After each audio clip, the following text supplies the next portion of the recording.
کیا آپ نے کبھی ایسی قوم کے بارے میں سوچا ہے جس کے جسم پہاڑوں جیسے مضبوط تھے، جس کے شہر ریت میں نہیں چٹانوں میں تراشے گئے تھے، جس کی طاقت کو دیکھ کر دوسری قومیں کانپتی تھیں؟ لیکن ایک سوال، کیا طاقت اللہ کی نافرمانی سے بچا سکتی ہے؟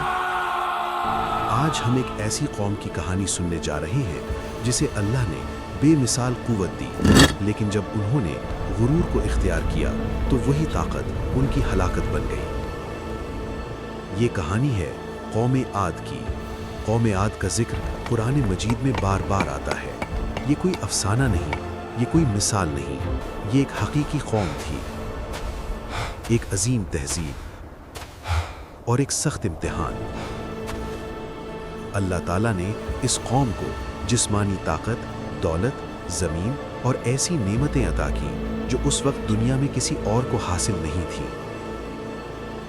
لیکن اسی قوم نے اللہ کے نبی کو جھٹلایا، نصیحت کو ٹھکرایا اور غرور کو اپنا دین بنا لیا۔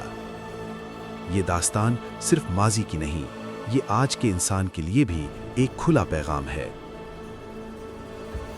جزیرہ عرب کے جنوبی علاقے میں ایک وسیع سرزمین تھی جسے احقاف کہا جاتا تھا۔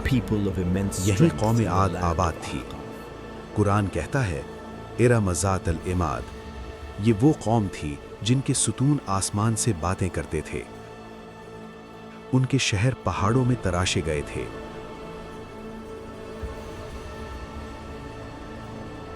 ان کے محل مضبوط چٹانوں پر قائم تھے،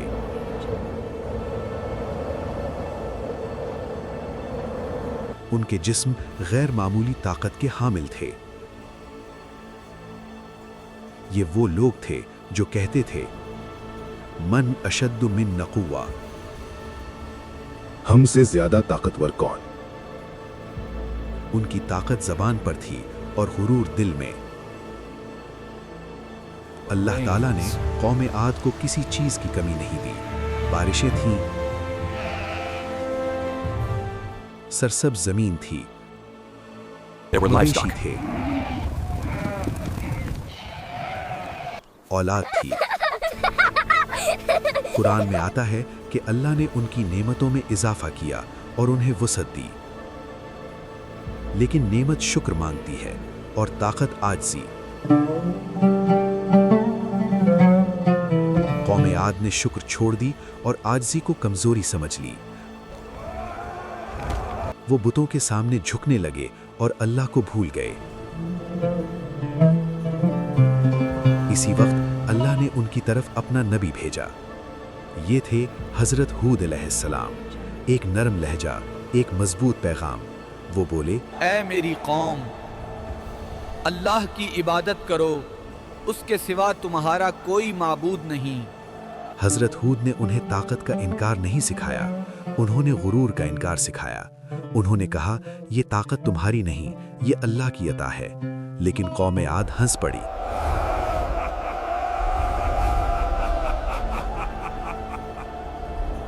انہوں نے کہا، کیا تم ہمیں ہمارے معبودوں سے روکنے آئے ہو؟ کیا تم ہمیں ڈرانا چاہتے ہو؟ اور پھر وہ جملہ جو تاریخ میں گونجتا رہا، ہم تمہیں بے وقوف سمجھتے ہیں۔ حضرت ہود نے ہار نہیں مانی، انہوں نے تنبیہ کی، انہوں نے اللہ کے عذاب کا ذکر کیا۔ انہوں نے کہا، ایک دن ایسا آئے گا جب تمہاری طاقت تمہیں بچا نہ سکے گی۔ لیکن قوم عاد مزید سرکش ہو گئی۔ انہوں نے کہا، ہم پر عذاب لے آؤ اگر تم سچے ہو۔